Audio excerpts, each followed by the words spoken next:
가지셨으면 좋겠습니다. 네, 하나님의 말씀 함께 보겠습니다. 오늘 함께 받으실 말씀 사무엘상 1장 10절에서 18절 말씀입니다.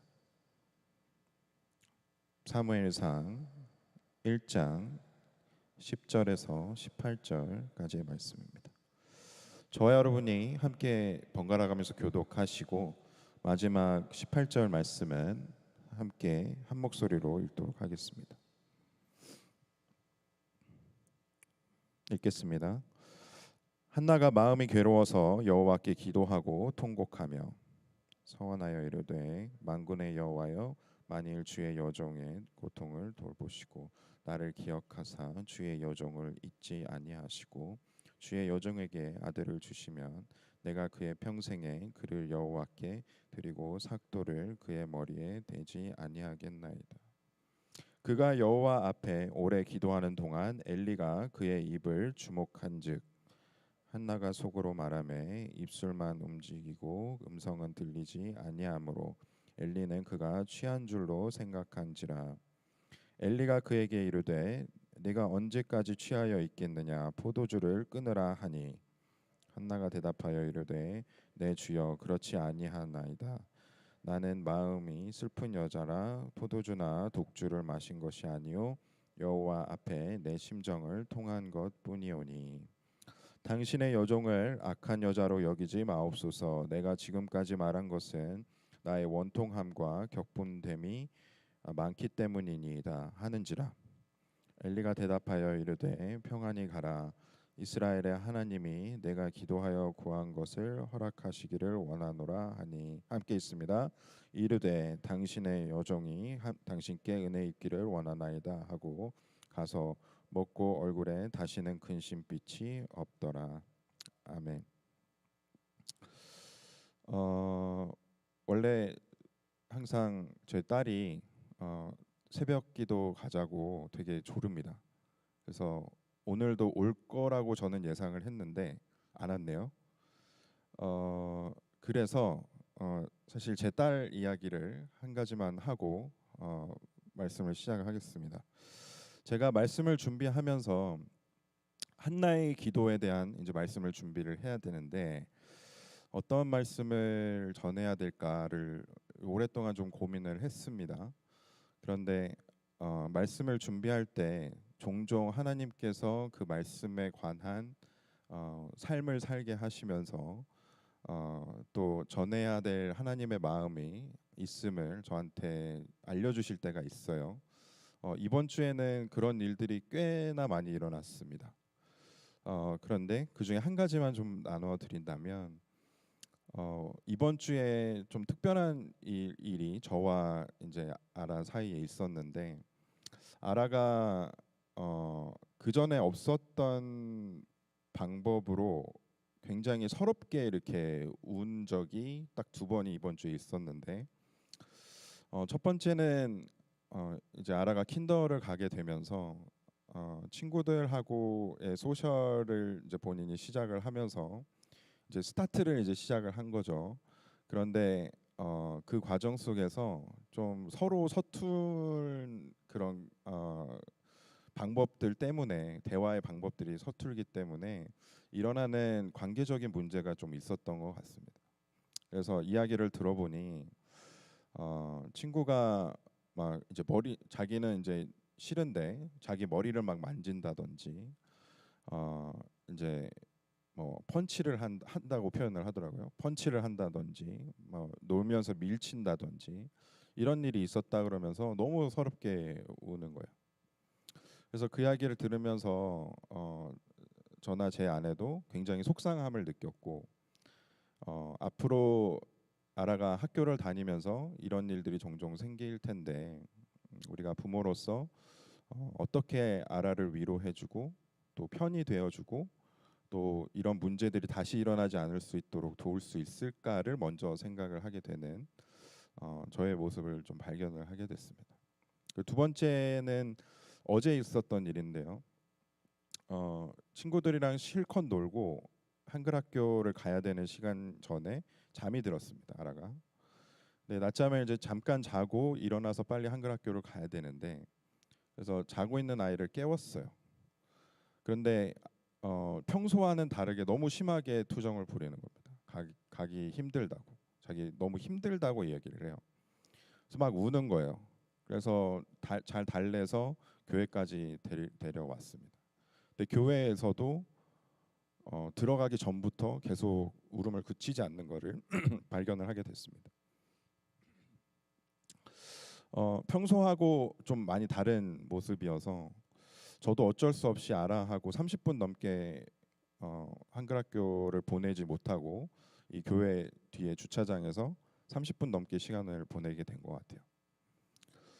그래서 그 전에는 좀 저도 이제 시간이 급하기 때문에 사랑방 모임도 있고 준비도 해야 되고 청소도 해야 되고 이런데 마음이 급했기 때문에 좀 짜증이 나 있는 상황이었습니다. 그러니까 투정을 부리는 것에 있어서.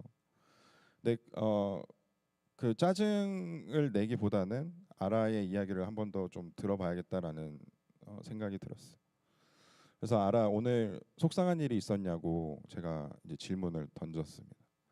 그랬더니 오늘 속상한 일뿐만이 아니라 그 전에 있었던 모든 쌓여 있었던 아직 엄마 아빠한테 이야기하지 않았던 그러한 속상한 이야기들을 다 하기 시작을 하는 거예요.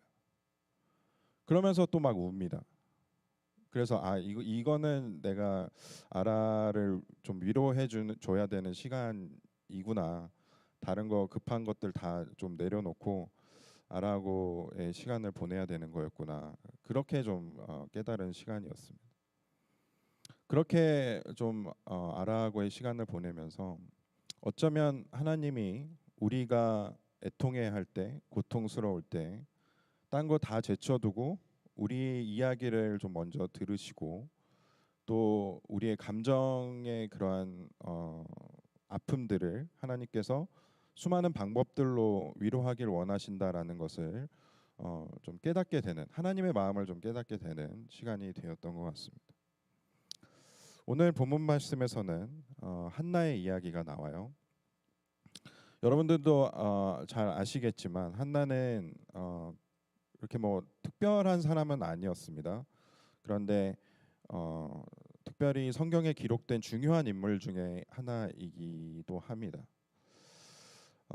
한나의 기도가 너무나도 중요한 이유는 이 한나의 기도로 인해서 사무엘이라는 굉장히 신실한 이스라엘의 마지막 사사가 나오게 됐고 그 사무엘이 또 사울 왕을 세우는데 또 다윗 왕을 세우는 데에 또 그 왕들을 보좌하고 이스라엘을 계속해서 하나님께서 인도하시는 방향대로 이끄는 데에 있어서 어떻게 보면 가장 중요한 역할을 감당을 했던 인물이었기 때문입니다.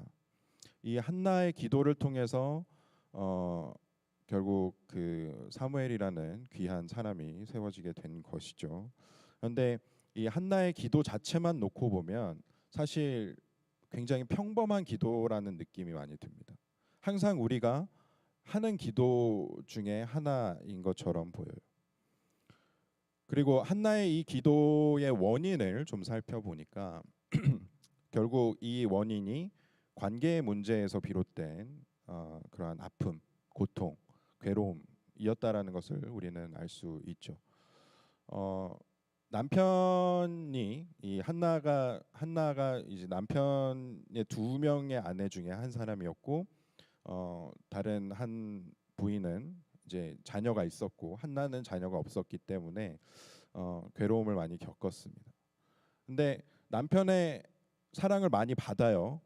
그럼에도 불구하고 그 관계 속에서 차별이 있었고 또 남들의 어떤 비판이나 그런 정죄 또 이런 시기 질투 이런 것들로 인해서 그가 굉장히 관계적인 어려움 또 하나님에 대한 섭섭함 왜냐하면 성경 구절 본문 말씀 이전 말씀을 좀 보면 하나님께서 한나가 임신하지 못하도록 하셨다라는 표현이 나오잖아요.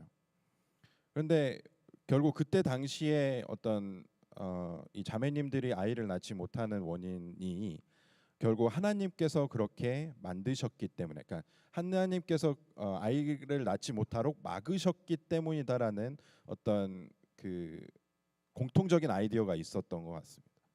근데 그렇기 때문에 결국 한나도 사람들에 대한 섭섭함뿐만이 아니고 결국 하나님에 대한 원망이나 섭섭함이 분명히 있었다라는 것을 우리는 알 수 있는 부분인 것 같습니다.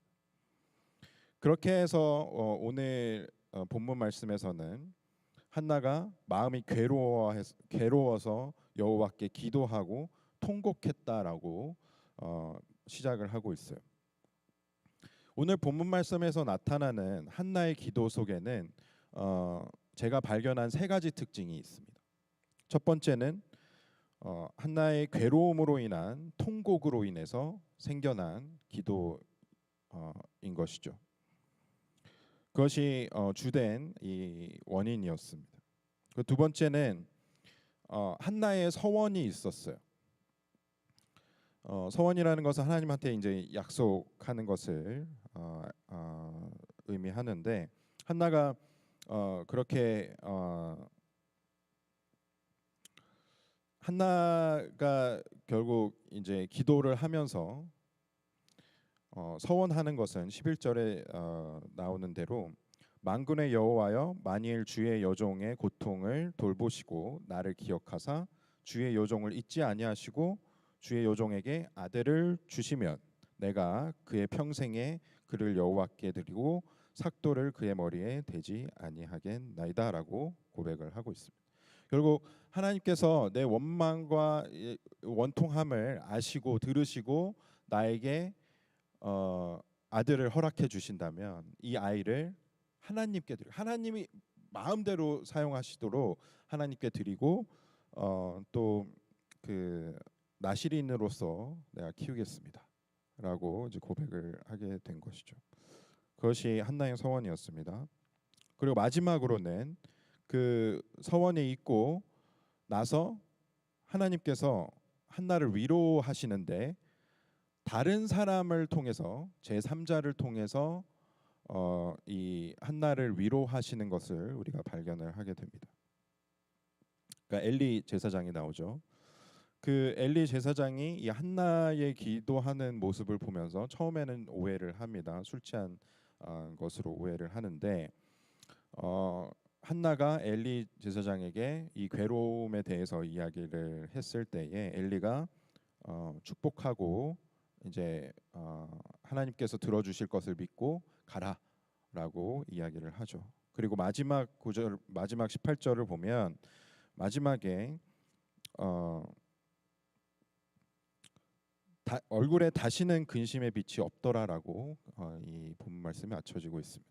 결국 한나가 그 축복을 듣고 위로를 얻어서 다시는 근심하지 않았다라는 것을 보여주고 있습니다. 결국 하나님께서 엘리 제사장을 통해서 이 한나를 위로하셨다라는 것이죠. 이것으로 이 세 가지 한나의 기도를 통해서 우리가 발견할 수 있는 사실을 통해 우리는 배울 수 있는 진리가 있다라고 생각을 합니다. 이것으로 이제 알 수 있는 것은 하나님께서는 우리의 기도를 들으시는 분이시고 또 하나님의 그 사랑의 성품 안에 우리의 감정과 우리의 그런 괴로움과 우리의 애통함을 들으시고 또 듣는 것에서 끝나는 것이 아니라 여러 가지 방법들로 하나님께서는 위로하신다라는 것이죠. 그렇게 우리는 이 과정을 통해서 우리의 삶을 좀 돌아보았을 때 우리가 앞으로 이 한나의 기도를 통해서 배운 대로 위로하시는 하나님을 우리가 붙잡고 나아갈 때에 우리가 어떻게 하나님께 반응을 해야 하는지 또 그 기도를 통해서 하나님께서 어떻게 일하시는지를 분명히 알고 혹시라도 지금 혹은 나중에 한나처럼 이런 괴로움의 시간이 우리에게 닥쳐왔을 때에 우리가 어떻게 기도를 해야 할 것이고 또 하나님께서는 어떠한 것을 우리에게 프로바이드 해주시는지에 대한 그런 익스펙테이션을 우리가 갖고 있어야 된다라는 것입니다. 그래서 세 가지를 제가 오늘 좀 말씀을 드리려고 하는데, 첫 번째는 하나님은 우리의 애통을 아시고 우리의 통곡을 들으시는 분이시라는 겁니다. 이게 무슨 이게 뭐 별 중요한 것처럼 안 느껴지실 수도 있겠지만은 우리와 하나님과의 관계에 있어서 이건 너무나도 중요한 사실이에요. 왜냐하면 우리는 때로는 다른 사람의 그러한 괴로움이나 그러한 힘듦이나 어떤 짜증이나 이러한 감정들을 그 사람이 어떤 덤프한다라고 얘기를 많이 하는데, 다른 사람이 덤프하는 그 감정들을 우리는 때로는 다 받아주지 못할 때가 많습니다. 그게 당연한 것이 아니에요. 그런데 하나님께서는 우리의 괴로움, 애통함, 아픔, 우리의 감정들을 다 쏟아내어도 하나님께서는 다 받아주신다라는 겁니다. 15절 말씀은 함께 다시 보도록 하겠습니다. 이 엘리야한테 자신의 감정을 이야기를 하는 것이죠. 한나가 대답하여 이르되 내 주여 그렇지 아니하나이다. 나는 마음이 슬픈 여자라 포도주나 독주를 마신 것이 아니고 여호와 앞에 내 심정을 통한 것뿐이오니. 우리의 마음이 괴롭고 견디기가 어려울 때가 있습니다. 그럴 때 우리는 그 누구에게도 쉽게 나누지 못하는 사실들로 괴로워할 때도 종종 있는 것 같아요. 우리 가장 가까운 사람에게도 나누기 어려운 일들, 정말 괴로워서 견디기 쉽지 않은 일들, 혹은 또 다른 사람에게 나눈다고 할지라도 그것으로 인해서 뭔가 위로를 얻지 못하고 계속해서 문제가 해결이 되지 않는 그러한 상황들이 우리 삶에 닥쳐오기도 합니다. 그런데 마음 아픈 일이 있을 때에 우리가 그게 원인이 나의 일이건 혹은 다른 사람의 일이건 가족들의 일이건 혹은 나라에 일어나는 일 때문에 나의 마음이 아프다면 그것으로 인해서 우리는 기도를 하게 되는데, 이게 기도하고 싶은 마음 자체가 하나님께서 주시는 마음인 것을 저는 많이 느끼게 되는데, 그 기도를 하나님께서 들으시고 계속해서 그러한 기도들을 응답하신다라는 것을 우리는 성경을 통해서 계속해서 성경이 증명하는 일들로 발견을 할 수 있게 됩니다. 이 한나의 기도뿐만이 아니라 성경 안에서 발견할 수 있는 모든 역사적인 사건들 안에서 신실한 기도의 사람들이 있었고, 또 하나님께서 그의 괴로운 마음으로 드리는 기도들을 하나님께서 그냥 들으시는 것뿐만이 아니라 그 기도에 신실하게 응답하셨다라는 거죠. 그런데 우리가 주목해야 될 것은 그렇게 괴로움으로 애통함으로 기도하는 사람들이 뭔가 그들이 잘해서 하나님께서 그 기도를 들어주신 게 아닙니다. 그들이 뭔가 다른 사람보다 봉사를 더 열심히 해서, 그들이 뭔가 다른 사람보다 죄를 덜 지어서 깨끗한 사람이어서 정의로운 사람이어서 그들의 기도를 들어주신 게 아닙니다. 간단한 예를 들어드리면, 하나님께서 출애굽 때에 하나님께서 이스라엘 백성들을 이집트에서 끌고 나오신 이유, 원인, 그것이 우리가 알기로는 그들의 고통과 아픔과 괴로움으로 부르짖는 그 목소리를 하나님께서 들으셨기 때문이었어요. 출애굽기 3장 7절에서 8절 말씀 제가 읽어드릴게요. 혹시 찾아보실 수 있는 분들은 찾아보셨으면 좋겠습니다. 여호와께서 이르시되 내가 애굽에 있는 내 백성의 고통을 분명히 보고 그들이 그들의 감독자로 말미암아 부르짖음을 듣고 그 근심을 알고 내가 내려가서 그들을 애굽인의 손에서 건져내고 그들을 그 땅에서 인도하여 아름답고 광대한 땅, 젖과 꿀이 흐르는 땅, 곧 가나안 족속, 헷 족속, 아모리 족속, 브리스 족속, 히위 족속, 여부스 족속의 지방에 데려가려 하노라. 이 하나님의 언약이면서도 하나님의 그런 정말 어마어마한 약속, 인 것을 우리는 잘 알고 있습니다. 그런데 우리가 이미 잘 알고 있는 것은 이것이 이스라엘 백성들이 뭔가 하나님께 잘했기 때문에, 그들이 죄를 짓지 않았기 때문에, 그들이 성숙한 믿음의 사람들이었기 때문에 하나님께서 이집트에서 그들을 이끌어내신 게 아니라는 겁니다. 그들은 하나님께서 인도하시는 대로 가나안 땅으로 나아갔지만 그 중간중간에 죄도 짓고 우상도 숭배하고 또 하나님께 반기를 들기도 하고 또 그것 때문에 심판을 받는 그 여러 가지 과정들을 보았을 때 이들이 절대로 성숙한 믿음을 갖고 하나님께 열심히 순종하며 봉사했던 사람이 아니었다라는 것을 알 수 있는 부분인 것이죠. 그러니까 하나님께서는 우리의 감정의 괴로움과 아픔과 또 애통함을 들으실 때에, 그리고 그것을 들으시고 우리를 그 고통 속에서 건져내시는 그 과정으로 나아가실 때에 우리의 어떠함과 상관없이 그렇게 하신다라는 겁니다. 그렇기 때문에 우리가 알아야 되는 것은 내 안에 정죄감이 있을지라도, 내가 지금 현재 하나님 앞에서 좀 부끄러운 상황일지라도, 내가 이렇게 기도하면 하나님께서 과연 내 기도를 들으실까에 대한 어떤 근본적인 의심이 들지라도 그러한 우리의 마음 속에서 나오는 이야기들을 여러분들이 절대로 들으시면 안 된다라는 것이죠. 그것은 사탄의 메시지입니다. 하나님께서는 우리를 자녀 삼으셨고 그렇게 자녀 삼아 주신 자녀들의 그러한 감정에서 나오는 슬픔, 어려움, 고통, 서러움, 이런 것들을 언제 어디서든 그들이 말을 듣고 안 듣고 상관없이 하나님께서는 언제나 들으시고 위로해 주실 분이시라는 겁니다. 왜냐하면 우리는 하나님의 자녀이기 때문이에요. 하나님께서는 예수 그리스도의 핏값으로 우리를 사셨고 그래서 우리를 자녀 삼아 주셨고, 그 자녀 삼아 주셨다라는 의미는 하나님께서 앞으로 우리의 어떠함과 상관없이 우리의 고통을 아시고 들으시고 위로해 주시기로 결정을 하셨다라는 것을 포함하는 그러한 약속이라고 저는 믿습니다.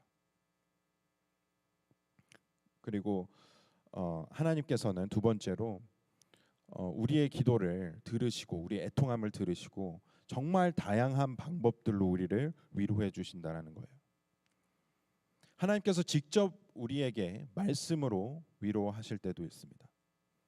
그리고 때로는 찬양으로 위로를 하실 때도 있어요. 저는 대부분의 경우 하나님께서 찬양으로 저를 위로하실 때를 많이 경험을 해보았습니다. 그리고 기도의 시간을 통해서 또 다른 사람과의 대화를 통해서, 심지어는 동물들을 통해서 하나님께서는 위로하시는 것들을 저는 경험을 합니다. 너무나도 다양한 방법들 하나님께서 사용을 하시는 것 같아요. 그런데 한나의 기도에서는 특별히 한나에게는 하나님께서 엘리라는 사람을 통해서 위로함을 주셨던 것을 우리는 기억을 해야 합니다. 그래서 엘리는 사실 이 한나를 공감해 준 것은 아닌 것 같아요. 왜냐하면 공감이라는 것은 얼마나 괴로웠니? 너무나도 괴로웠겠다. 나 같아도 너무 슬펐겠다. 같이 옆에서 막 울어주고 같이 통곡해주고 이런 게 이제 공감이지 않습니까? 그런데 엘리가 그렇게 해준 사람은 아니었던 것 같아요. 그냥 엘리가 선택한 방법은 17절 18절에 나오듯이 엘리가 대답하여 이르되 평안히 가라. 이스라엘의 하나님이 네가 기도하여 구한 것을 허락하시기를 원하노니 이르되 그렇게 얘기를 했을 때 이제 한나가 이르되 당신의 여종이 당신께 은혜 입기를 원하나이다. 이렇게 그냥 대답만 했을 뿐이에요. 한두 번에 이렇게 이야기만 오고 갔을 뿐입니다. 그런데 한나가 그렇게 대답하고 나서 가가지고 얼굴이 다시는 근심의 빛이 없었다라고 성경은 기록을 하고 있어요. 네, 이렇게 특별한 방법들로 하나님께서는 우리를 위로하신다라는 것이죠. 우리에게 꼭 필요한 방법들로 하나님께서는 우리를 위로하시는 것 같습니다. 그게 어떤 방법이 되었던 우리가 그렇게 위로를 받을 수 있는 사람이라는 것을 여러분들이 기억을 반드시 하셔야 됩니다. 왜 우리가 이렇게 하나님께서 위로해 주시는 것을 기억하고 그것을 믿고 하나님의 그 위로하시는 방법들을 우리가 기다리며 하나님께 나아가야 하는지는 요 다음 제가 이제 그 다음에서 조금 더 깊게 설명을 해드렸으면 좋겠어요. 세 번째, 하나님께서는 우리를 위로하실 때 특별한 목적을 갖고 위로를 하신다라고 저는 믿습니다. 특별한 목적을 갖고 하나님께서 위로를 하시는 것 같아요. 그러니까 위로의 목적은 딴 게 있지 않죠. 그냥 우리가 회복되기를 바라시고 하나님께서 우리가 괴로워서 주저앉아 있는 우리를 회복되길 원하시고 잡아서 일으켜 주시기 위해서. 그런데 거기서 끝나는 것이 위로라고 우리는 때로는 착각할 수 있습니다. 그런데 사실 그게 아니에요. 하나님께서는 분명한 목적을 갖고 한나가 괴로울 수밖에 없는 상황을 그냥 허락을 하셨습니다. 한나가 그 괴로워할 수밖에 없는 상황을 하나님께서 허락하셨을 때에 한나가 반응했던 것은 하나님께 나아가고 하나님께 그 괴로움을 토해내고 감정을 쏟아내고 그리고 그렇게 통곡했던 것이 한나의 반응이었고 그 반응으로 인해서였건 또 하나님께서는 그 통곡을 들으시고 그 아픔을 들으시고 한나를 위로하셨어요. 이 모든 스텝이 다 하나님께서 이미 아시고 그렇게 진행되도록 계획을 하셨다라고 저는 믿습니다. 그 이후의 일들을 위해서. 하나님께서 우리를 위로하실 때는요. 어쩌면 그것이 우리를 향한 하나님의 부르심일 수도 있다라는 것을 우리는 알아야 합니다. 소명과도 관련이 되었다라는 것이죠. 고린도후서 1장 4절 말씀 함께 보도록 하겠습니다. 고린도후서 1장 4절 찾으실 수 있는 분들은 함께 찾아주시면 좋겠습니다.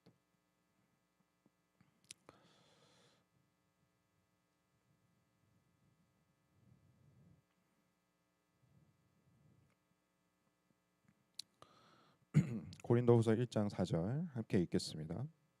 우리의 모든 환난 중에서 우리를 위로하사 우리로 하여금 하나님께 받는 위로로서 모든 환난 중에 있는 자들을 능히 위로하게 하시는 이시로다.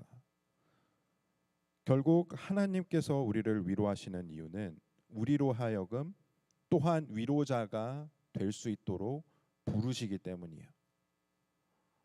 부르심인 겁니다. 소명이에요. 우리에게는 여러 가지 각자만의 어떤 특별한 방법들 하나님께서 주시는 은사대로 하나님을 섬기고 또 다른 사람을 섬길 수 있는 특별한 소명을 주신다라는 것을 우리가 잘 알고 있습니다. 그런데 그것이 무엇이 됐건 어떤 방법이 되었건 그것이 결국 나를 위한 하나님의 어떤 부르심이 아니라 나만 위로받고 끝나는 그런 부르심이 아니라 하나님께서 나를 위로하셨을 때는 나를 회복시켜 주셨을 때는 나로 하여금 누군가를 또한 회복시켜 주시기 위해서라는 것이죠. 누군가 괴로움에 사무쳐서 그 괴로움을 다른 사람에게 나눌 때가 있습니다. 그런데 그 괴로움을 그 감정의 덤핑을 성숙하게 받아줄 수 있는 사람은 많지 않은 것 같아요. 근데 우리가 정말 건강한 공동체를 만들어 가기 위해서는요. 그 공동체는 누군가의 괴로움과 그런 감정의 덤핑을 정말 성숙하게 건강하게 받아줄 수 있는 공동체가 건강한 공동체인 것 같습니다. 성숙한 공동체가 아닌 경우를 좀 말씀을 드려볼게요. 다른 사람의 괴로운 이야기가 그런 기도 제목이라는 명목으로 너무나도 쉽게 전해집니다. 제가 너무나도 괴로운 일이 있어서 너무나도 마음이 어려워서 잘 나누지를 못하다가 저도 사실 이제 누군가에게 제 얘기를 잘 하지 않는 편입니다. 그런데 하게 되는 경우도 있어요. 보통은 이제 기도를 요청을 하기 위해서 제 힘든 이야기들을 나눕니다. 근데 그 사람을 신뢰해서 그 사람에게만 나누는 이야기였어요. 그런데 딱히 뭐 이거 비밀이니까 다른 사람에게 말하지 말아줘 이런 부탁을 따로 뭐 하지는 않더라도 그 이야기를 들은 사람들은 아, 이 사람이 정말 괴롭겠구나, 어렵겠구나, 내가 같이 기도해줘야지 라고 기도하는 것까지는 너무나도 좋습니다. 그런데 상대방의 그 이야기를 나눠준 사람의 의견과 전혀 상관없이, 그 사람의 마음과 전혀 상관없이 나도 또한 저 사람의 기도가 필요하네, 내 기도 동역자한테 한번 이야기를 나눠서 같이 기도해줘야겠다. 뭐 선한 의도일 수 있죠. 그런데 그것이 나중에 전해져서 주변에 있는 모든 사람들이 그 사실을 알게 되고 결국 그 일이 당사자한테 들어갔을 때 그 신뢰해서 나눈 이야기들을 너무나도 쉽게 전해졌다는 그 사실 때문에 관계들이 깨어지는 것들을 좀 많이 보게 됩니다. 그렇게 어렵게 털어놓은 이야기가 나도 모르는 사이에 퍼지고 있음을 이제 보게 되는 순간 당사자는 그 공동체에 대한 신뢰를 잃게 돼요. 그래서 다시는 내 이야기를 하지 않겠다라고 결심을 하면서 또 혼자 끙끙 앓는 사람으로, 또 그것이 괴로워서 문제가 결국 해결되지 않게 되면 그 공동체를 떠나게 되는 일들이 발생을 하게 되는 것입니다. 우리는요, 다른 사람의 괴로움을 위로해주는 한편 그 마음을 보호해줄 수 있는 성숙한 공동체를 만들어가야 할 의무가 있는 것 같습니다. 그렇다라는 것은 누군가가 감정의 덤핑을 나한테 하더라도 그것을 내가 완전히 받아줄 수 있는 준비가, 건강한 마음이 준비가 되어져 있어야 해요. 그렇다라는 것은 내가 이미 하나님께 나아가서 위로를 이미 받았다라는 상태인 겁니다. 나는 위로를 받았어요. 하나님께 회복을 얻었어요. 하나님께서 주신 은혜가 충만한 상황이에요. 그러면 누군가의 감정의 덤핑을 내가 다 받아줄 수 있는 준비가 되어진 거예요. 또 그 사람에게 구태여 내가 가진 지식들과 경험들로 조언을 해주고 해결 방법을 제시해주고, 사실 이런 게 필요한 게 아니지 않습니까? 그 자리에서 그 사람을 위해서 기도해주고 그 사람과 함께 기도해주는 것이 너무나도 중요하다라는 것을 우리가 이제 알았으면 좋겠고요. 그리고 말씀드린 대로 그 이야기를 다른 사람에게 전하는 것이 아니라 계속해서 내가 마음에 품고 이 사람을 위해서 기도해주는 그러한 우리 기도의 공동체들이 계속해서 만들어지기를 소망합니다. 이것이 한나의 기도를 통해서 우리가 깨달을 수 있는 기도를 향한 하나님의 소명, 하나님의 부르심이라는 것입니다. 그렇게 우리에게 맡겨주신 사람들이 있어요. 하나님께서 맡겨주신 사람들이 있고 또 보내주시는 사람들이 있습니다. 기도를 하라고. 그리고 그들을 위해서 기도를 하는 와중에 또 하나님께서 위로의 그러한 마음들을 주신다면 그러한 말들로, 위로의 말들로 그 기도가 필요한 분들에게 하나님의 마음을 전해주시는 저와 여러분들 되셨으면 좋겠습니다. 이렇게 우리가 기도의 공동체들을 만들어 갔으면 좋겠고요. 또 소명에 대한 한 가지만 더 좀 말씀을 드리자면 하나님의 부르심에 순종하고 따라가기 위해서는 반드시 필요한 조건들이 몇 가지가 있습니다. 그러니까 내가 하나님께서 부르시는 그 음성을 듣고 하나님께서 이제 ABC라는 것들을 하나님께서 이제 나한테 맡겨 주셨네. 그러면 이제 내가 내일부터 열심히 해야지.